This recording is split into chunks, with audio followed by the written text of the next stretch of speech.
Sa isang biglaang press conference na ipinatawag ni Miguelito, nagsiksikan ang mga reporter at kamera habang inilalabas nila si Ponggay upang humarap sa media. Mabigat ang kanyang mukha at halatang pilit lamang ang bawat galaw habang nakatayo sa harap ng mikropono. Ipinakilala siya ni Miguelito bilang umano'y protektor ni Tanggol at doon nagsimula ang pinakamabigat na sandali para kay Ponggay. Sa harap ng lahat, napilitan siyang aminin na siya raw ang nagbibigay ng impormasyon kay Tanggol tuwing may raid o operasyon laban dito. Kaya nakakatakas si Tanggol sa tuwing may tangkang hulihin siya ng mga autoridad. Nagkatinginan ang mga reporter at agad nagbulungan ang mga tao sa narinig nilang pahayag.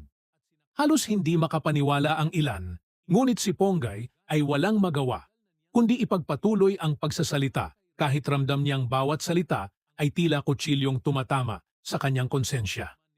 Sa gilid ng entablado, tahimik lamang na nakamasid si Miguelito, halatang nasisiyahan sa nangyayari dahil sa wakas ay naisakatuparan na naman niya ang isa pang hakbang sa kanyang plano laban kay Tanggol.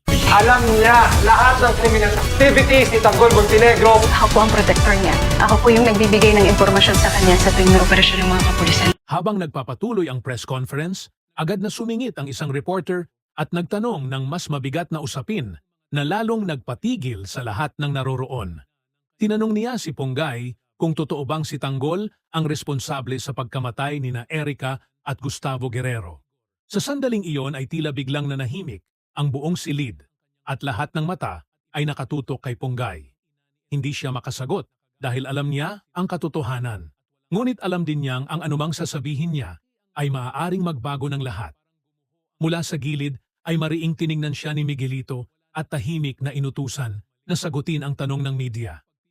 Napapikit si Ponggay at hindi napigilang mapaluha habang pilit niyang nilalabanan ang bigat ng konsensya.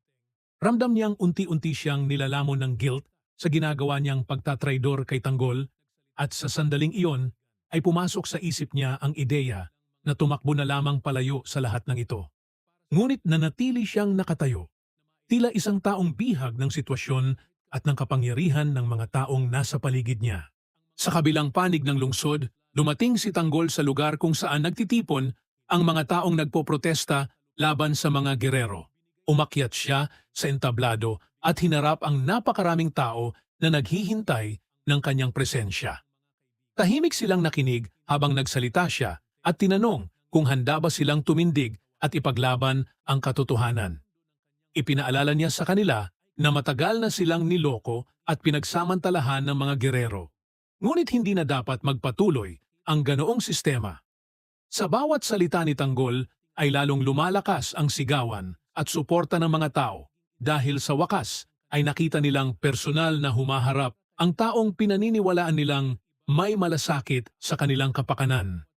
Para sa kanila, ang paglabas ni Tanggol ay hindi lamang simpleng pagpapakita. Ito ay simbolo ng pag-asa na maaari pa ring maitama ang lahat ng maling nangyari sa kanilang lungsod. Laban na tayo! Hindi na tayo magpapapi! Hindi na tayo magpapaloko!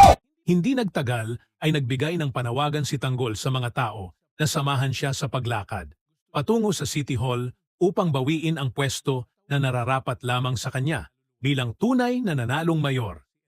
Ipinaliwanag niya na hindi lamang ito laban para sa kanyang sarili, kundi para sa kinabukasan ng buong lungsod na matagal nang nasa ilalim ng kapangyarihan ng mga Guerrero.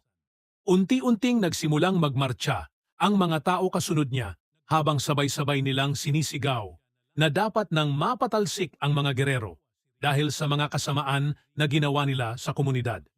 Ang bawat hakbang nila sa kalsada ay puno ng galit, ngunit may kasamang pag-asa na sa wakas ay maaaring magbago ang kanilang sitwasyon. Sa gitna ng maingay na sigawan at galaw ng napakaraming tao, malinaw sa mukha ni Tanggol ang determinasyon na hindi na siya aatras kahit gaano pa kalaki ang panganib na kanyang haharapin. Lalakad tayo ngayon! Papunta ng Sideon para bawiin sa mga Guerrero ang kanilang pwesto at bawiin ang Maynila! Samantala, agad namang nakarating kay Mayor Roberto ang balita tungkol sa lumalaking protesta na patungo na sa City Hall. Hindi niya inaasahan na ganito karami ang mga taong haharap sa kanila kaya agad siyang nag-utos sa mga kapulisan na siguraduhing walang makakapasok sa gusali. Para sa kanya, kailangan nilang protektahan ang City Hall dahil iyon ang simbolo ng kanilang kapangyarihan. Ngunit bago pa man tuluyang maisagawa ang kanilang plano, ay dumating na si Tanggol kasama ang napakaraming nagpoprotesta. Huminto siya sa harap ng gusali at malinaw na ipinahayag sa mga kapulisan na naroon sila upang ipaglaban ang tama at hindi na sila papayag na patuloy silang abusuhin ng mga gerero. Sa kanyang mga mata ay makikita ang matinding determinasyon na ipaglaban ang hustisya para sa mga taong nasaktan at nawalan ng mahal sa buhay dahil sa kapangyarihan ng kanilang mga kalaban. Sa gitna ng tensyon, agad na kumilos ang mga pulis upang pigilan ang paglapit ng mga nagpoprotesta sa City Hall. Sinubukan nilang itulak pabalik ang mga tao gamit ang malalakas na bugso ng tubig at pilit silang pinaalis sa lugar.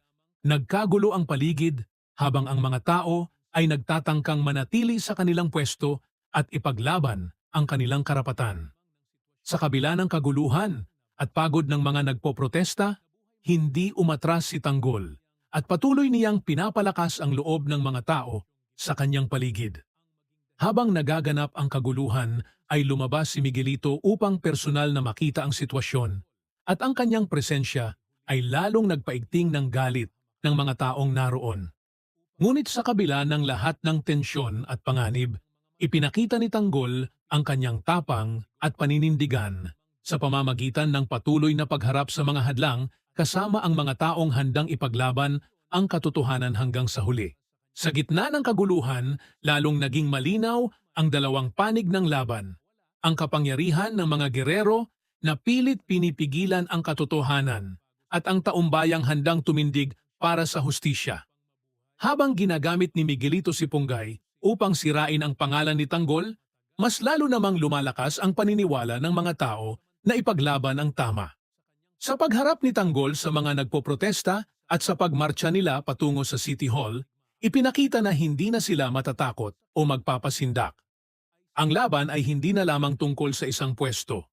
Ito ay laban para sa katotohanan, para sa hustisya at para sa kinabukasan ng kanilang lungsod. Ngunit sa patuloy na paglala ng tensyon, isang tanong ang nananatili. Hanggang saan ang kaya nilang ipaglaban bago tuluyang sumabog ang mas malaking kaguluhan?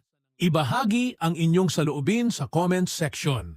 Huwag kalimutang mag-subscribe at i-click ang notification bell para hindi ninyo ma-miss ang susunod na kabanata ng Batang Quiapo.